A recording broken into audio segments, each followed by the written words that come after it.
The hackle draws attention no matter where you go. It stands out, you know, from all the dipped in blood sort of scenario, which isn't true, but all the kids were fascinated by them. When we touched the hackles, you'd bend down and they'd be stroking it, or you'd let them put the berry on and they'd be like that. Oh, you know, they absolutely loved it, and it definitely makes us stand out. So my name's Paul Davis. I was a Lance Corporal when we went to Kosovo in 2000. I joined the regiment in 1986. I left for a short period, 92, rejoined in 97, and I rejoined the Fusiliers, the same battalion, because to me, joining the Fusiliers was just the way to do it. I'm retired Colonel John Powell. At the time of the Kosovo deployment by 2nd Fusiliers, I was the battalion second in command. The background to the deployment to Kosovo really started in 1999 with the deployment of NATO forces and non-NATO forces into Kosovo. If you take the need to deter Serbian aggression and the need to build up Kosovo, reconstitute it, that would meet the intent of what we were trying to do. And we were Operation Agricola 4, and we took over from the Royal Green Jackets and deployed as part of 7th Brigade, our parent brigade in Germany, under command of Brigadier Richard Sheriff.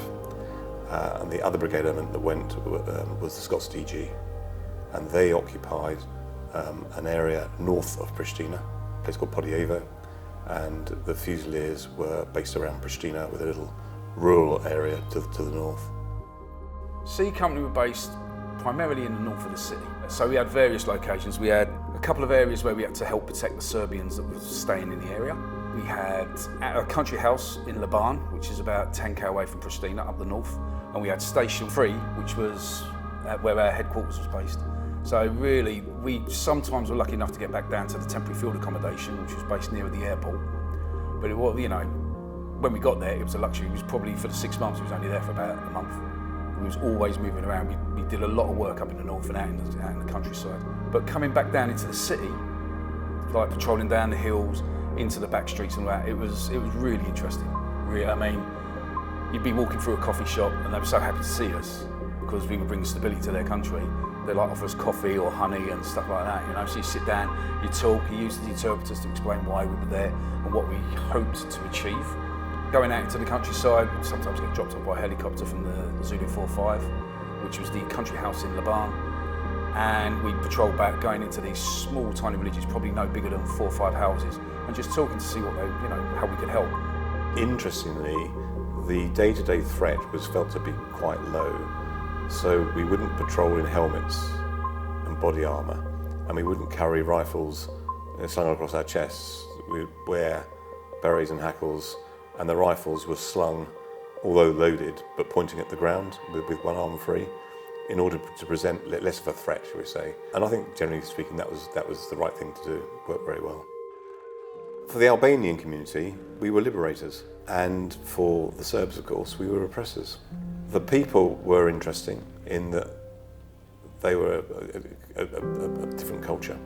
Their treatment of women, for instance, was completely medieval. If you were pregnant, a bit like in the old days in this country, and you started to show your pregnancy, you were in confinement, you weren't allowed out the house, and they weren't really allowed to work. And one of the things that happened out there was that the UN were paying the interpreters' salaries. And there were 2 aspects to that. One was the UN salary for an interpreter was more than a consultant was earning in hospital. So doctors and nurses and other professionals were abandoning their professional jobs to become interpreters and earn money, because of course, being professionals, highly educated, they knew English, which meant that there was a shortage of doctors and nurses and teachers, indeed, in Kosovo. But the other thing that happened, and we had a lot of the interpreters were females for the Fusiliers. And I was talking to one, and she was saying how her father was unhappy with her because she was now earning more than her father, and that wasn't right, and he wouldn't talk to her anymore. Where our training had sort of said, like, the culture is different. Women aren't seen as equals. It's like, okay. And we had to go. We could, if we tried to stand up, or sometimes the situation would be where, right, well, the female was clearly right, but if you show favour to her, it could turn against us as well.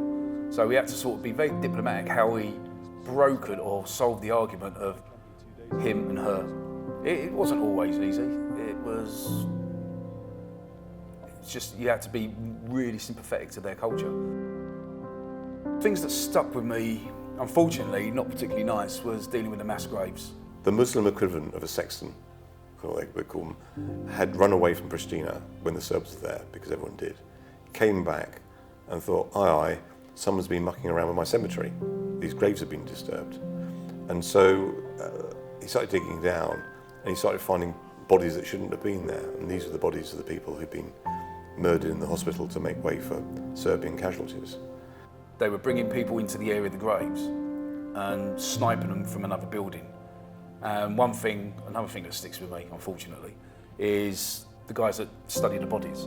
It was like, yeah, this has been left in the open air because you noticed there were maggots on the body. So it'd been left in the open air for 48 hours or whatever before they covered it up and put more bodies on top. It was not far from Station 3 where we were operating, and we'd have to go there and assist, stop people encroaching on the guys doing the actual recovery of the bodies. I always remember the smell.